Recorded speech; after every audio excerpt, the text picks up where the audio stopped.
Okay, we're live. Recording or playing Yes. or whatever it is. Hi there, Hello, I'm Michael. and I'm Heidi, and we're the Eppersons. From RenewLifeMentoring.com. .com. We're talking about grace, not the impossibility of performance this week. That's right. No way. Pray. Okay, I guess I'll say a quick prayer and then we'll get started with whatever else we're talking about. Yeah. Dear Lord, thank you for this day and these new campers that are in camp. Lord, I thank you for your grace in our life. And I thank you that your grace is not determined by what we do or we don't do.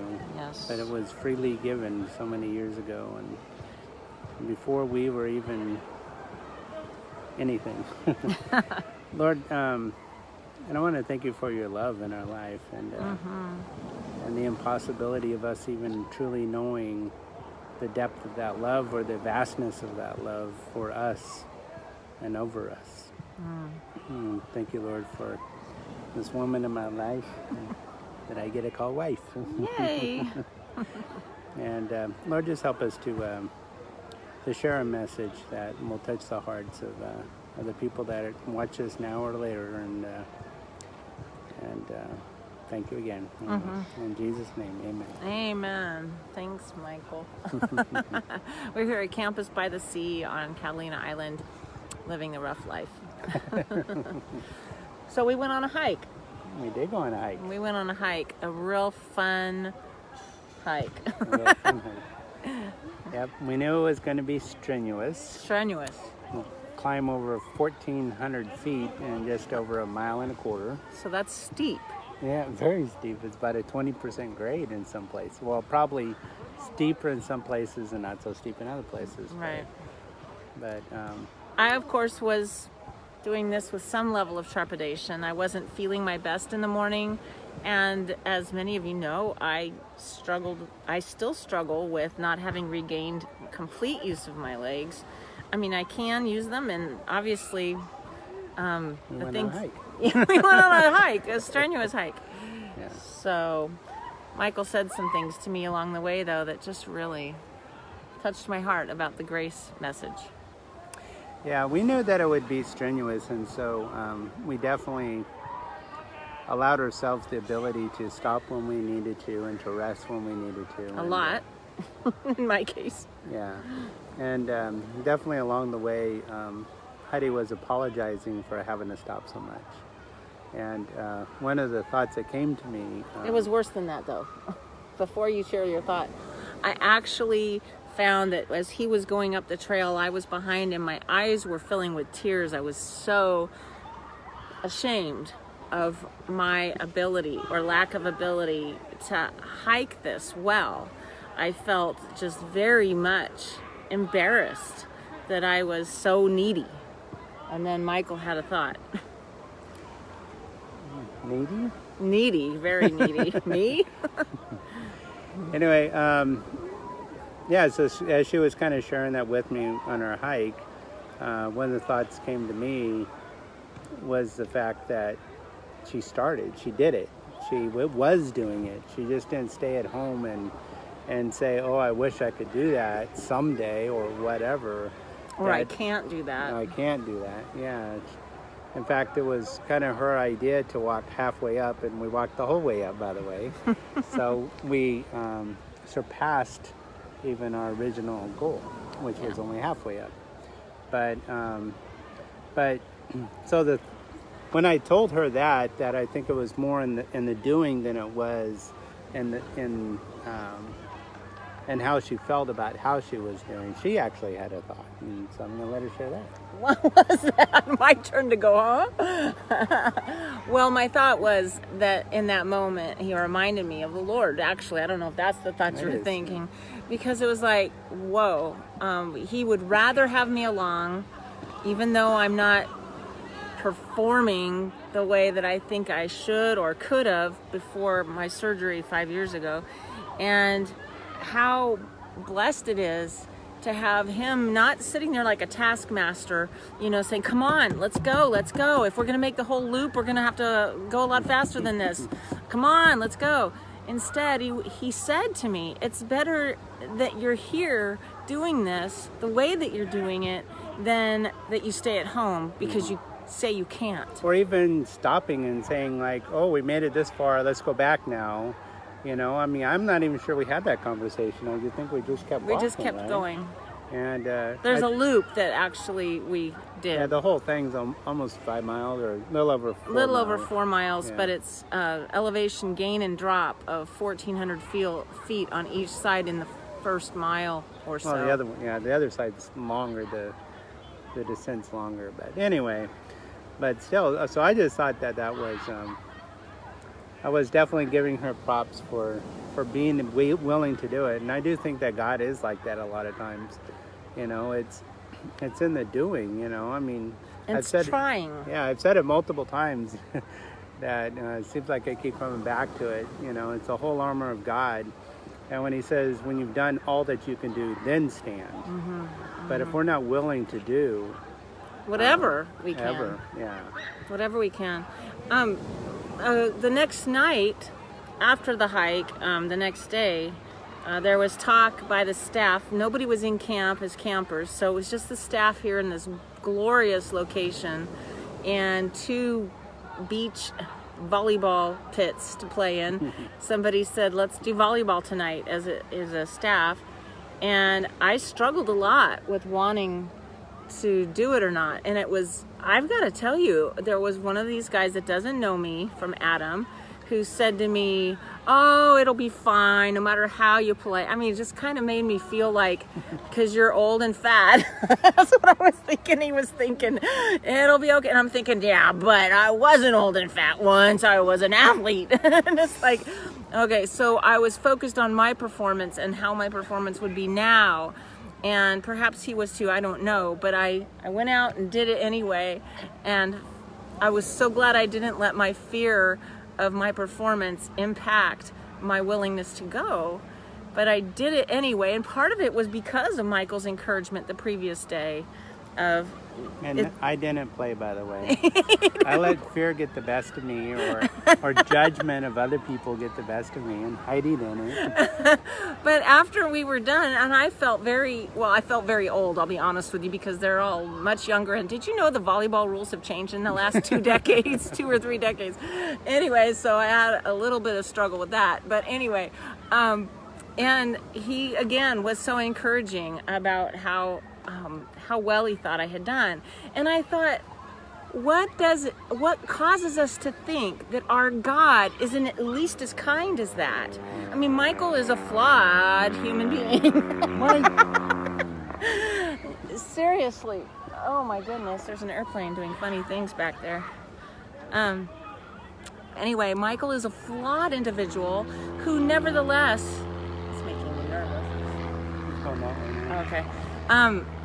And yet he is that kind. He is that good. He is not always, okay, we'll grant you that. But in my rare moments, but God is never in a rare moment. Never in a rare moment, or he's always in a rare moment. It's rare for us, but not for him. And so to me, those 2 experiences, when it comes to something so important to me, which is my physical ability, something that I've experienced the compromising of in the last 5 years, and God has been gracious and given me back so much more than I ever could have dreamed. But I realized as he said those things to me, I said, Michael, that's exactly what we want to convey to people, that it's getting up and being willing to bring to the table, or bring to the task, or bring to whatever, the writing project, bring to the attempt to bring your body into submission to God, if it's eating or if it's an addiction of some kind. It's being willing to do whatever you can and trusting that God's going to say, I'm glad you didn't stay home. And not allowing your shame of, look at how I've allowed myself to whatever, to stop you from doing what God has asked you to do. Right. I mean, this was a hike, but still, I think the shame can stop you from what God is calling you to do.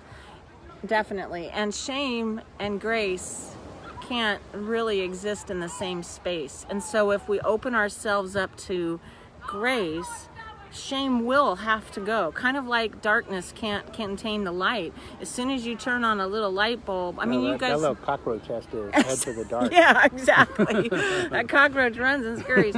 And I had just some verses that came to mind, because we are so focused on our performance. I know I am, and I don't think I'm the only one.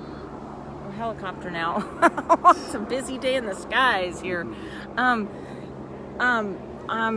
Part of the reason why I'm so focused on my performance, I think, and I don't know if Michael can concur or not, but as a child growing up, I learned that if I do this, I will get the blessing and reward of my authority figures, or whatever it was. If I don't do that, or if I do something else, I will get no blessing, and maybe even worse. In fact, and it went on, not just at home, but it went on in my classrooms. If I didn't keep my eyes on the teacher and let them turn to my neighbor and opened my mouth and talked to my neighbor, I would have a permanent seat on the step outside more than I would inside. It was like my performance determined what I would experience in life. And then going into the workplace, same. I learned that in the workplace, if I did that. And so anyway, performance is the focus so much in our lives that it makes sense we would struggle with this component of God being so gracious. We have nothing to compare it with. There is nothing in our world that's anything like that, unless it's the kindness of my husband on a hike like that, or after a volleyball game. And there's just some verses that kind of bring this to the forefront. I mean, if God were waiting for me and the way I choose to behave, or my performance, before he determined whether I would belong to him or be invited into heaven or be invited to have the Spirit of God in me, he wouldn't be the grace-giving God that he is. Ephesians 1:4 says that he chose us in him before the creation of the world to be holy and blameless in his sight, that in love he predestined me to be adopted. It wasn't after I had done a bunch of things in a Godward direction. It was not after I proved that I kind of was willing to be a Christian. It was before the creation of the world. It was God's grace. And Romans 5:8 is another one of my favorites. God demonstrates it's about him, his love for us in this: while we were yet sinners, Christ died for us. Now, many of us have heard that again and again, but let yourself sit in that for just a moment. God demonstrated his love, not his appreciation for my performance, not his hopes for my future, but he demonstrated his love for me in this, that while I was still sinning, Christ died for me. There is no room for my performance in that formula. There's none.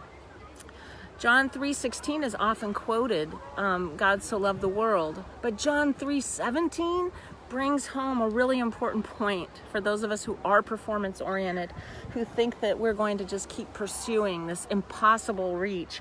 And that is, God did not send his son into the world to condemn the world, but to save the world through him. If we are condemning ourselves for our performance or our lack of performance, that is not a Christ-like trait at all. That's not a God-like trait at all. And we want to confess that as a sin. It's not what he is thinking. It's not what he is saying. And then, of course, Romans 8:1, one of my favorites. There is no condemnation for those of us who are in Christ Jesus. The law of the Spirit of life has set me free from the law of sin and death. And that's a wonderful, wonderful promise. So we just want to encourage you about that. Did you want to say something else about God's grace, or extending it to ourselves instead of pursuing performance? We're going to talk about perfectionism next week, because that runs counter to the whole grace message. I was just thinking how we have to have the ability to believe that we even have to offer ourselves grace. Yes. There's so many times that I think that, the shame, which we mentioned earlier, can hold us back from even coming to God. And, I mean, grace is offered, but until we have that mindset and belief, that God is there, he loves us. I mean, I think that they're more as grace, faith, and love. Those are all things that God asks of us, but he gives them willingly to us in a manner that there's no way that we could ever conceive it or contain it. Right. And for us to even think that God can't love us because there is no because. there is no because, or if, or right. if I was, or if I did, or whatever. God's not like that, and he'll never be like that. And nothing else in our experience is like that. Probably not even people at church. Because, I mean, like, one of my dear friends shared that she had done an audition for the worship team. And, oh my gosh, that's so performance-oriented. Now, I'm not against you all doing that if that's what you do. But it's like, would God be having auditions? That's just, I don't know. Not in the church I go to. I don't think he'd be having auditions. I don't think I do very well. But it's like, okay, let's get our focus off of our performance or off of other people's performance, people who might disappoint us. If we focus on let's be conduits for that life-giving grace. I love one other verse, but I'm not going to quote exactly where it is, where God invites us to approach his throne. And his throne is a throne of grace so that we may receive mercy and help in our time of need. That is amazing. This is the God of the universe. One other thing I have to say before we go, close down for the day, and that is there's this concept sometimes of God in the Old Testament is not a God of mercy. I want to say that is a lie from the pit of hell. I really believe that. I know maybe I'm no theologian, but think about this for a minute. Is all the stuff that was going on in the Old Testament, God is the same yesterday, today, and forevermore, Scripture says. In the Old Testament, he established the sacrificial system. Even that was an expression of grace, because if we wronged somebody, if we wronged God, if we broke a commandment, anything in the Old Testament that was, there were a lot of things set up. The idea was, yes, but you can come to me and I will atone. I have a way that is made for you so that we'll set those sins on that goat and send him out of town, the scapegoat. And it's a beautiful thing. God has always and will always be grace. And we've got to know at the beginning of this month that our view of God may be a little off.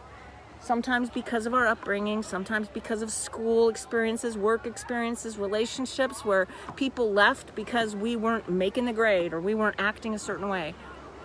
That's not our God. He is nothing like that. We've got to understand that as we start this. So that's all I got to say about that.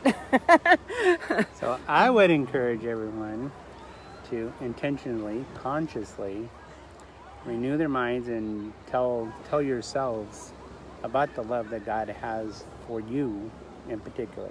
I love that. And that you are forgiven. And it doesn't matter what you think you did, what you did do or didn't do, or even think you did or didn't do. God is there with his arms open wide, and he's there to receive you and to love you and to heal you of those things that this world has done against you. Yeah, Jesus made sure of it. He made a way for us to the Father. Okay, so one last announcement.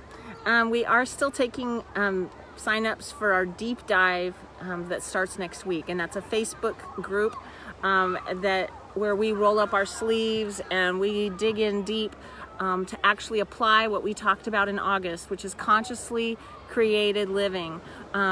And so it's $19 for 4 weeks of workshop digging in and diving in. So I will be sure to come back and post the link to that, since I seem to have failed to have done that.